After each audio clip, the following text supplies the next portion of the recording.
A brutally honest Stoic reminder. You need to hear Stoicism philosophy. Right now, as you're watching this video, you're probably avoiding something. Maybe it's a difficult conversation, a challenging project, or simply facing the truth about where your life is actually heading.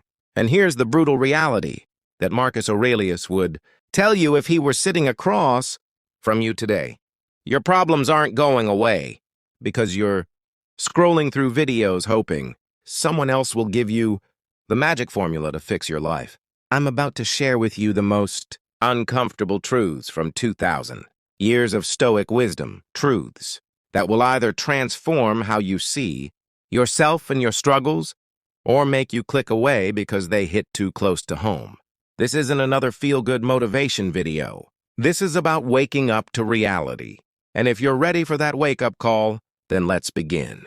But first, if these kinds of deep, transformative insights resonate with you, hit that subscribe button. We dive deep into philosophy that actually changes lives here. Part 1, The Illusion of Control. Let me tell you about the most powerful man in the ancient world who discovered he was actually powerless. Marcus Aurelius controlled an empire spanning 3 continents, commanded legions, had unlimited wealth. Yet he wrote in his private journal, "You have power over your mind, not outside events. Realize this and you will find strength." Think about that. The most powerful man on earth realized that true power isn't about controlling others or circumstances. It's about controlling your responses. Now here's where this gets brutally personal for you. You spend 90% of your mental energy trying to control things that are completely outside your control. Your boss's mood, your partner's decisions, whether people like your social media posts, the weather, traffic, other people's opinions of you. The modern epidemic of misplaced control. Studies show the average person checks their phone 96 times per day. Why? Because we're addicted to the illusion that we can control outcomes through constant monitoring and intervention. You refresh your email obsessively, as if checking it one more time will change the response you're waiting for. You replay conversations in your head, trying to control what already happened. You worry about future scenarios that may never occur. I want you to imagine Sarah, a marketing manager who spends her evenings rehearsing presentations for weeks, not to improve her performance, but trying to control every possible variable. She loses sleep worrying about her colleagues' reactions, her boss's approval, whether the projector will work properly. The Stoics would tell Sarah, "You're fighting a war you cannot win." The dichotomy of control, your liberation. Epictetus, who knew something about powerlessness, he was literally a slave, gave us the most liberating concept in philosophy. Some things are within our power while others are not. Within your control, your thoughts and judgments, your actions and decisions, your values and character, your effort and preparation, how you interpret events, outside your control, other people's actions and opinions, the past and future, natural disasters and external events, your reputation, the outcomes of your efforts, death and illness, the brutal wake-up call. Here's what most people don't want to hear. You've been living backwards. You've been trying to control the uncontrollable while neglecting the one thing you actually have power over, yourself. Right now, I want you to think about your biggest current stress. Got it? Now ask yourself, is this within my control or outside my control? If it's outside your control, your stress about it is not just useless. It's actively harming you. The Stoics call this adding to your troubles by your judgment of them. The freedom in acceptance.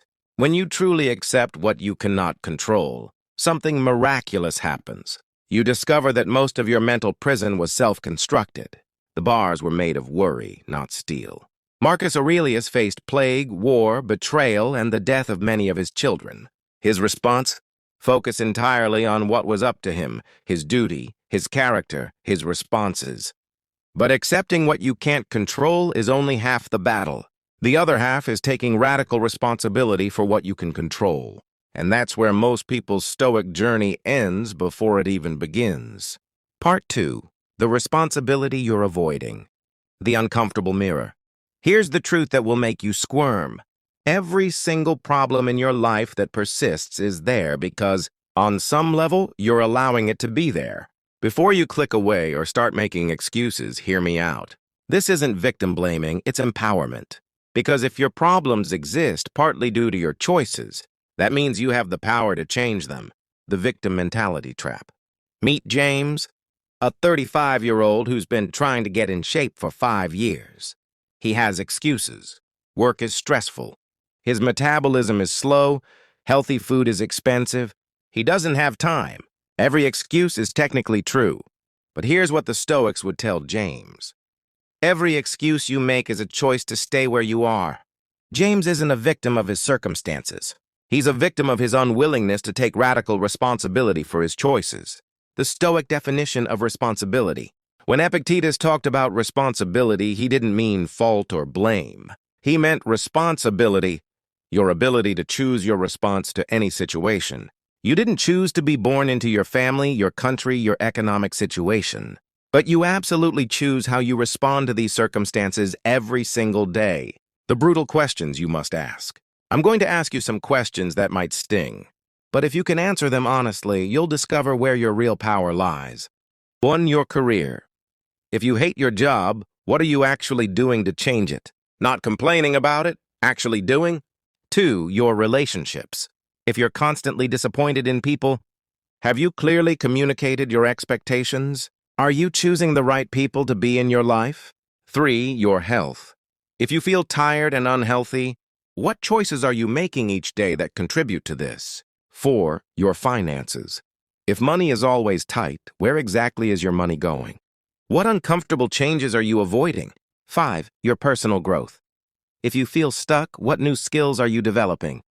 What books are you reading? What challenges are you embracing? The excuses we tell ourselves. The Stoics were ruthless about excuses. They understood that every excuse is a choice to remain powerless. Common modern excuses. I don't have time.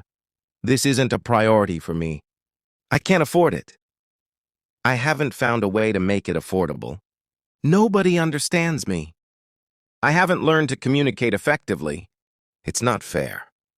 I'm focused on what I can't control instead of what I can. I'm not lucky. I haven't positioned myself to capitalize on opportunities. The story of Epictetus, from slave to free. Let me tell you about radical responsibility in action. Epictetus was born a slave. His leg was permanently disabled. He owned nothing, had no rights, could be killed at his master's whim. By every measure, he had legitimate excuses to be bitter, angry, and defeated. Instead, he chose to focus on the one thing he could control, his mind. He became one of history's greatest philosophers and teachers of mental freedom. If a disabled slave in ancient Rome could take responsibility for his mental state and find genuine freedom. What's your excuse? The power of extreme ownership. When you take radical responsibility, something powerful happens. You stop being a victim of circumstances and become the author of your life. This doesn't mean everything that happens to you is your fault.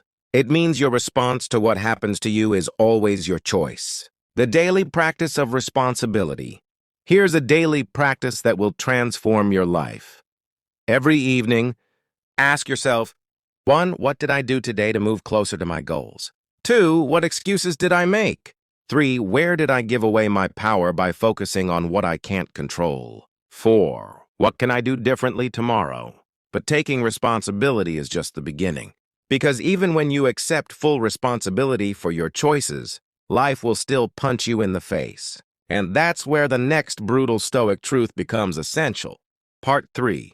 Suffering is optional, but pain is inevitable. The Buddhist-Stoic connection. There's a saying often attributed to the Buddha. Pain is inevitable. Suffering is optional. The Stoics understood this 2,000 years ago. Marcus Aurelius wrote, "When you wake up in the morning, tell yourself, the people I deal with today will be meddling, ungrateful, arrogant, dishonest, jealous, and surly. But I have seen the beauty of good and the ugliness of evil, and have recognized that the wrongdoer has a nature related to my own." He wasn't being pessimistic, he was being realistic. Pain is coming. Disappointment is coming. Loss is coming. The question isn't whether these things will happen. The question is, how will you respond? The difference between pain and suffering. Let me break this down scientifically. Pain is the initial physical or emotional impact of a negative event.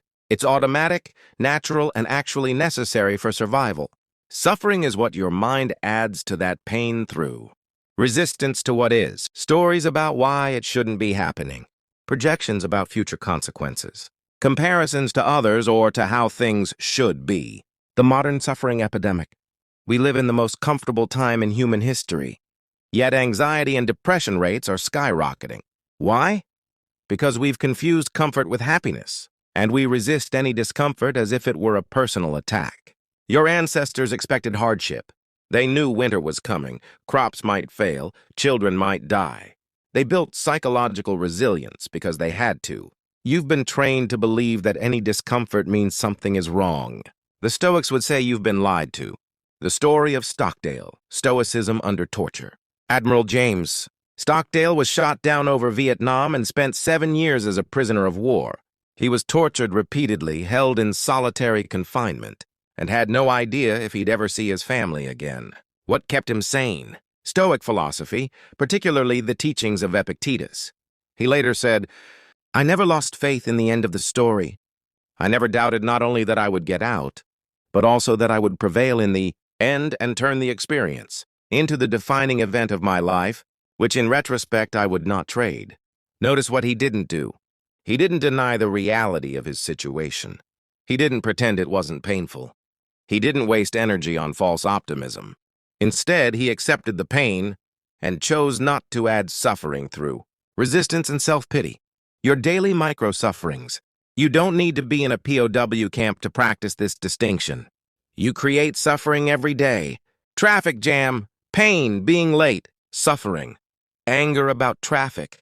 Stress about consequences, frustration that it's unfair, rejection, pain, disappointment. Suffering. Stories about being unworthy.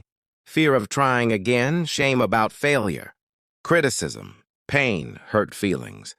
Suffering, defensiveness, counterattacks, rumination about the critic's motives. The Stoic response to inevitable pain. The Stoics developed specific mental techniques for dealing with pain without creating suffering. 1. The view from above. Imagine viewing your current problem from space or from 100 years in the future. Marcus Aurelius regularly practiced this cosmic perspective. 2. The discipline of desire. Seneca wrote, "Every new beginning comes from some other beginning's end."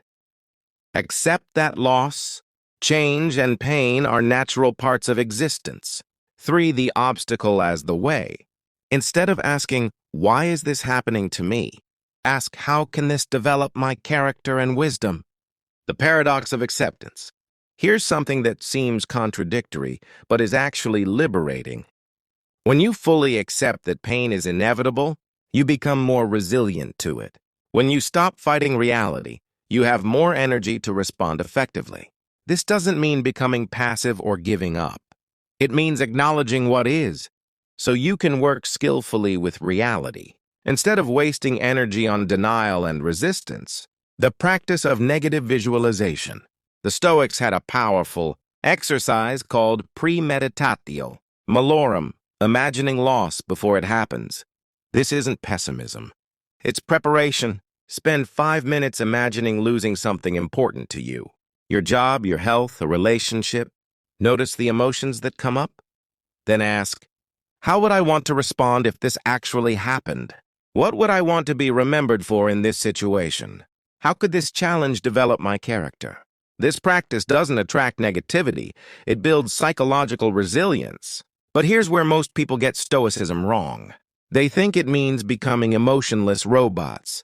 The truth is far more nuanced and powerful. Part 4. Emotions are data, not dictators. The great Stoic misunderstanding. There's a persistent myth that Stoics don't feel emotions. This is completely wrong and potentially dangerous. The Stoics felt emotions deeply. They just didn't let emotions make their decisions for them. Seneca experienced grief when friends died.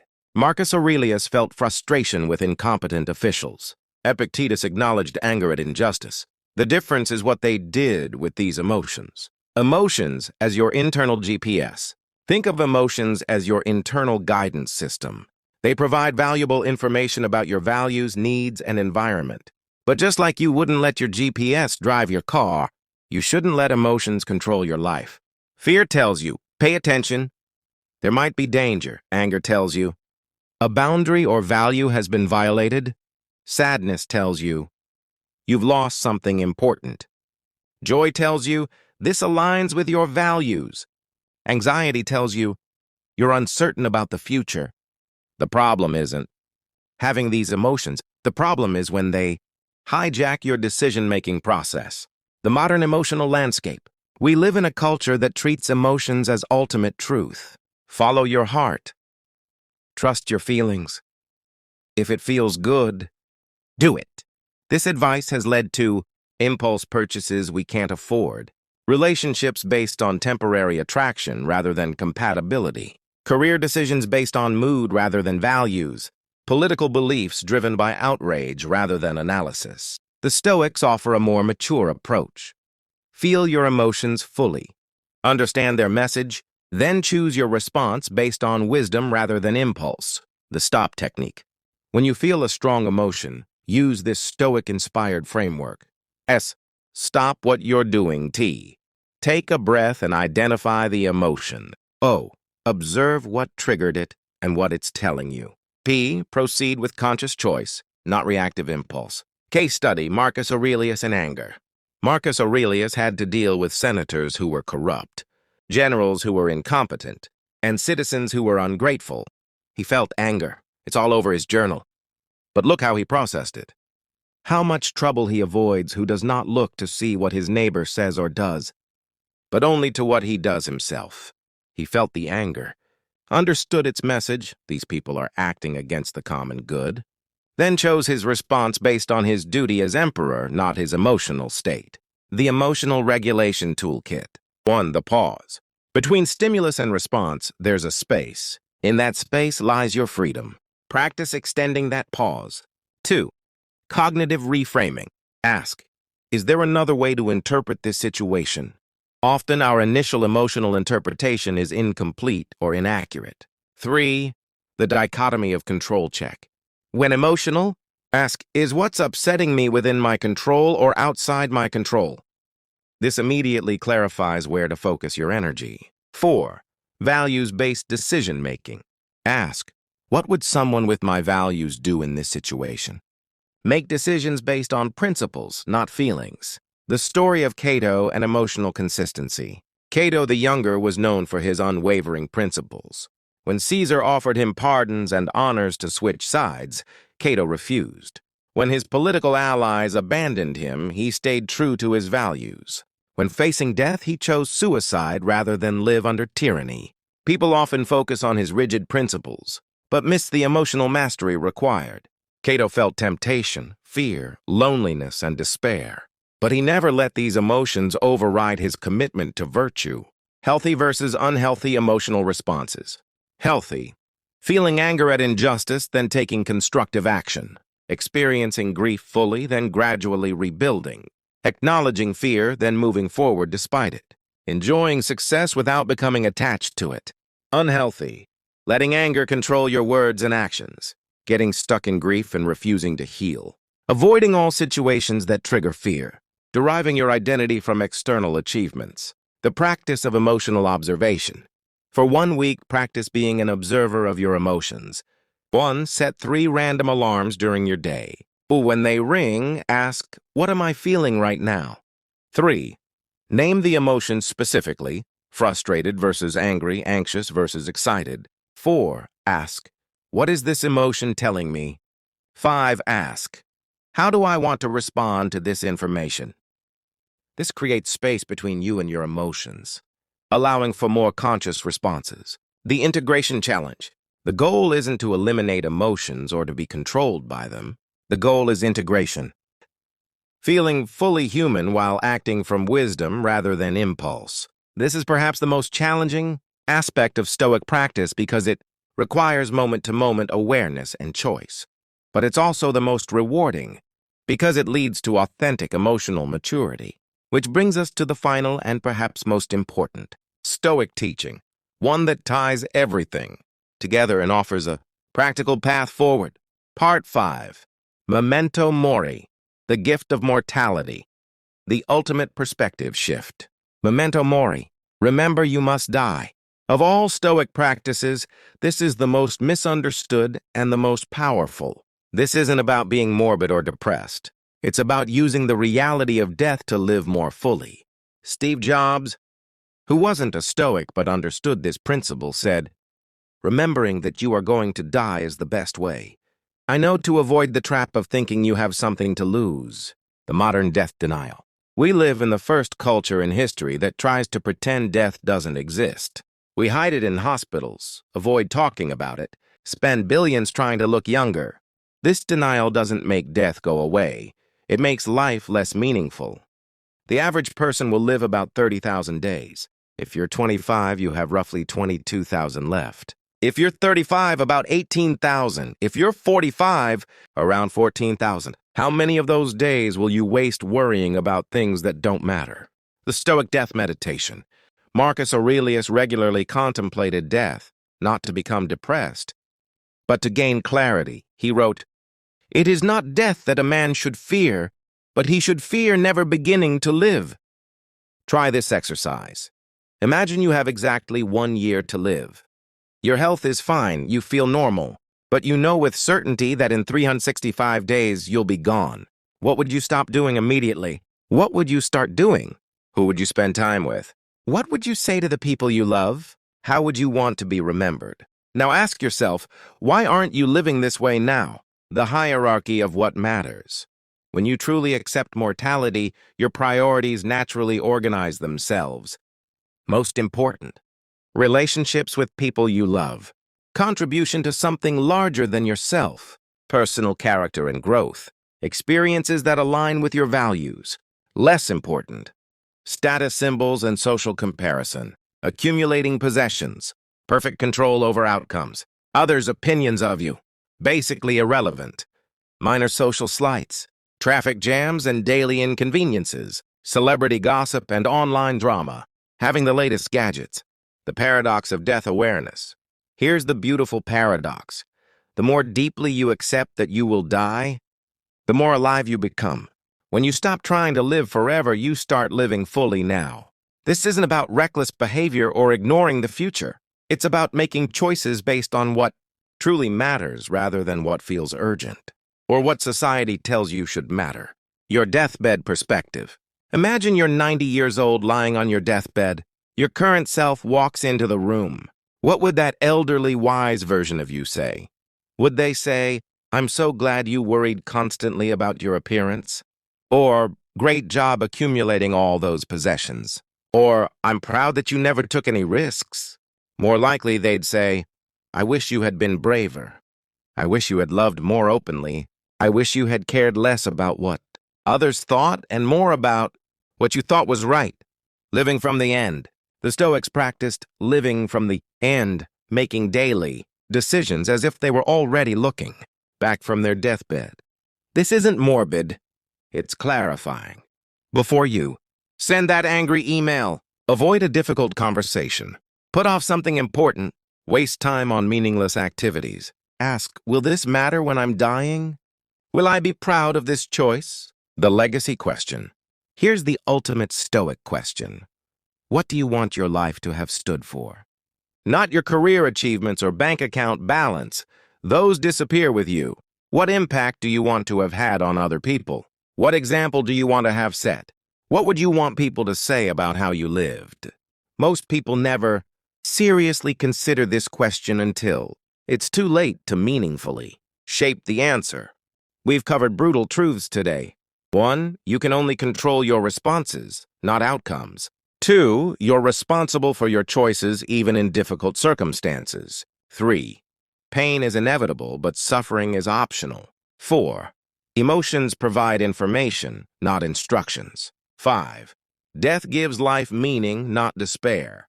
These aren't just philosophical ideas, they're practical tools for living with wisdom, courage, and dignity in a chaotic world. Your 30-day Stoic experiment. I challenge you to practice one Stoic principle each week for the next month. Week 1. Focus only on what you can control. When you catch yourself worrying about outcomes, redirect to your effort and attitude. Week 2. Take radical responsibility. Stop making excuses and start making different choices. Week 3. Practice the pain-suffering distinction. Feel your emotions without letting them control your actions. Week 4. Live with death awareness. Make decisions as if you're looking back from your deathbed. The community of practice. Philosophy isn't meant to be practiced alone. Share your experience in the comments. Which Stoic truth hit you hardest? What excuse are you ready to stop making? How will you apply these principles this week? And if you want more content that challenges you to think deeply and live better, subscribe and hit the notification bell. We're building a community of people committed to wisdom over comfort. The final Stoic reminder. 2,000 years ago, a slave, an emperor, and a playwright all came to the same conclusion. The quality of your life is determined not by what happens to you, but by how you choose to respond to what happens to you. You have that same choice today, in this moment. With whatever challenge you're facing, you can continue making excuses, avoiding responsibility, and letting emotions control your decisions. Or you can embrace the difficult path of wisdom, courage, and conscious living. The Stoics believed that philosophy isn't about winning debates. It's about winning at life, not by controlling outcomes, but by becoming the type of person who can handle any outcome with dignity. Your life is happening now. Your choices matter now. Your character is being formed now. What will you choose?